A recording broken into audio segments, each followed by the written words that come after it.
सावंतवाडी मतदारसंघातून महायुतीचे उमेदवार दीपक केसरकर मोठ्या मताधिक्याने विजयी झालेत। यात भाजपच्या कार्यकर्त्यांचे योगदान मोठे आहे। काहींनी वातावरण बिघडवण्याचं काम केलं, मात्र पक्षाला नारायण राणे, रवींद्र चव्हाण यांना मानणारा कार्यकर्ता महायुतीसोबत राहिला। भाजपचा उमेदवार समजून काम केलं, त्यामुळे संभ्रम निर्माण करणारे वक्तव्य कोणी करू नये असा सल्ला जिल्हा बँक अध्यक्ष मनीष तळवी यांनी भाजप नेते माजी आमदार प्रमोद जठार यांना दिलाय। निवडणुकीत रक्ताचं पाणी करणाऱ्या कार्यकर्त्यांना भेटावं, नंतर कोणाचे गोडवे गायचे असतील तर गावे, असा टोला हाणत राणेंवर आरोप केलेल्या पक्षाला मारक ठरलेल्या माणसाला पुन्हा भाजपात स्थान दिलं जाणार नाही, ही सामान्य कार्यकर्त्याची भूमिका आहे, असं मत मनीष तळवी यांनी व्यक्त केलंय। सावंतवाडी इथं पत्रकार परिषदेत ते बोलत होते। सावंतवाडी विधानसभा मतदारसंघाच्या निवडणुकीत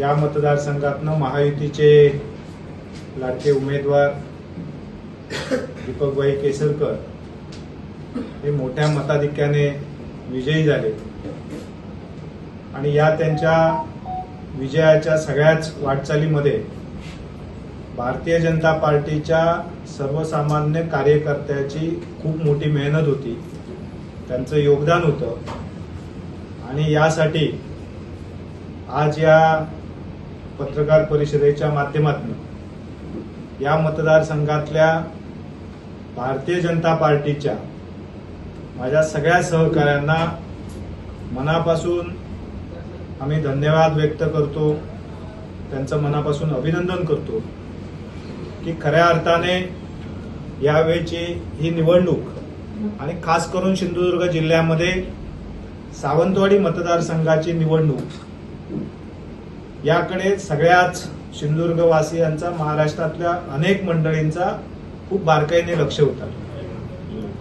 या निवडणुकीमध्ये काही अशा शक्ती वावरत होत्या की ज्यांना महायुतीच्या उमेदवाराचा पराभव अपेक्षित होता, परंतु आदरणीय राणे साहेब असतील, आदरणीय चव्हाण साहेब असतील, या दोन्ही नेत्यांनी एक आपली ठाम भूमिका महायुतीचा उमेदवार विजयी झालाच पाहिजे या दृष्टिकोनातनं भारतीय जनता पार्टीच्या सगळ्याच कार्यकर्त्यांना योग्य त्या सूचना त्या ठिकाणी दिलेल्या होत्या आणि हे सगळं करत असताना लोकसभा निवडणुकीच्या वेळी आपल्याला मिळालेलं या मतदारसंघामध्ये आदरणीय राणेसाहेबांना मिळालेलं मताधिक्य आणि त्यानंतरच्या 4 महिन्यामध्ये भारतीय जनता पार्टीमध्ये घडलेल्या घडामोडी, त्याच्यातले काही प्रमुख लोक पक्ष सोडून दुसऱ्या पक्षात गेले सवयीप्रमाणे आणि त्यामुळे भारतीय जनता पार्टीमध्ये एक उभी फूट त्या सगळ्या परिस्थितीमध्ये दिसून येत होती आणि कार्यकर्त्यांमध्ये एक वेगळ्या प्रकारचा संभ्रम निर्माण झालेला होता आणि तो संभ्रम दूर करण्यासाठी सन्माननीय चव्हाण साहेबांना जवळपास 4 वेळा या मतदारसंघामध्ये त्या ठिकाणी यावं लागलं। त्यांनी प्रत्येक कार्यकर्त्याबरोबर एक वेगळा वैयक्तिकरित्या संवाद साधला, त्यांना पक्षाची भूमिका त्या ठिकाणी समजावून सांगितली।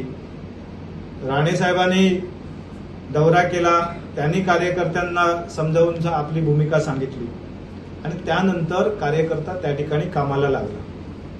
परंतु काही जणांनी पक्षाबरोबर गद्दारी केली, पक्षाच्या वरिष्ठांनी सांगून सुद्धा त्या ठिकाणी अपक्ष उमेदवारी दाखल केली। शेवटपर्यंत त्या कार्यकर्त्यांना अशा काही ठिकाणी व्हिडिओ क्लिप्स असतील, काही ठिकाणी ऑडिओ क्लिप्स असतील, हे व्हायरल करून एक संभ्रमाचं वातावरण निर्माण करण्याचा शेवटपर्यंत प्रयत्न केला। अनेक कार्यकर्त्यांना असं सांगितलं गेलं की भारतीय जनता पार्टीचाच मला पाठिंबा आहे, काही ठिकाणी सांगितलं गेलं मला दिल्लीश्वरांचा पाठिंबा आहे, काही ठिकाणी सांगितलं गेलं की जिल्हा स्तरावरच्या नेत्यांचा पाठिंबा आहे आणि शेवटपर्यंत हे वातावरण बिघडत ठेवण्याचा प्रयत्न केला। परंतु पक्ष मानणारा कार्यकर्ता, राणेसाहेब किंवा चव्हाण साहेबांचं नेतृत्व मानणारा जो कार्यकर्ता होता, तो कार्यकर्ता मात्र महायुतीच्या या सगळ्या वाटचालीमध्ये कणखरपणे, ठामपणे या सगळ्या युद्धामध्ये उभा राहिला आणि त्या ठिकाणी महायुतीचा विजय त्यामुळे आपला सुखकर झाला.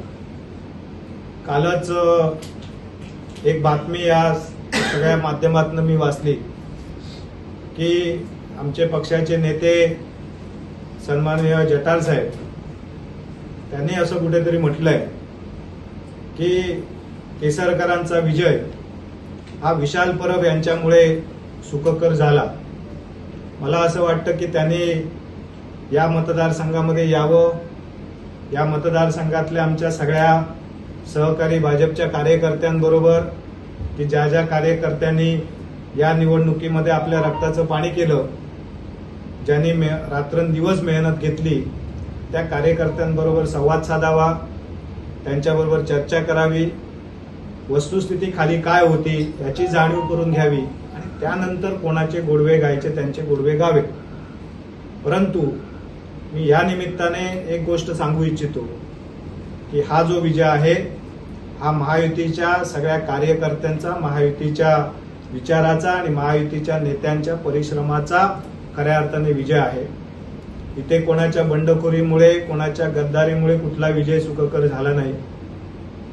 जे दोन्ही मंडळींनी ज्यांनी बंडखोरी आणि गद्दारी केली ते किंवा अन्य अपक्ष सगळे जरी एकत्र केले तरी महायुतीचे उमेदवार म्हणून केसरकर साहेबांना मिळालेली मतं ही त्यांच्यापेक्षा जास्त आहे.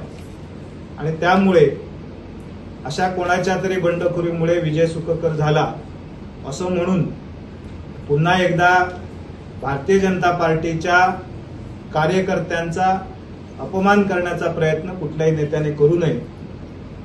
जरी हा आमचा अंतर्गत मामला असला तरी सुद्धा ज्यावेळी अशा गोष्टी मीडियाच्या माध्यमातून बाहेर येतात त्यावेळी त्याला त्वरित उत्तर देणं हे खऱ्या अर्थाने गरजेचं मी समजतो.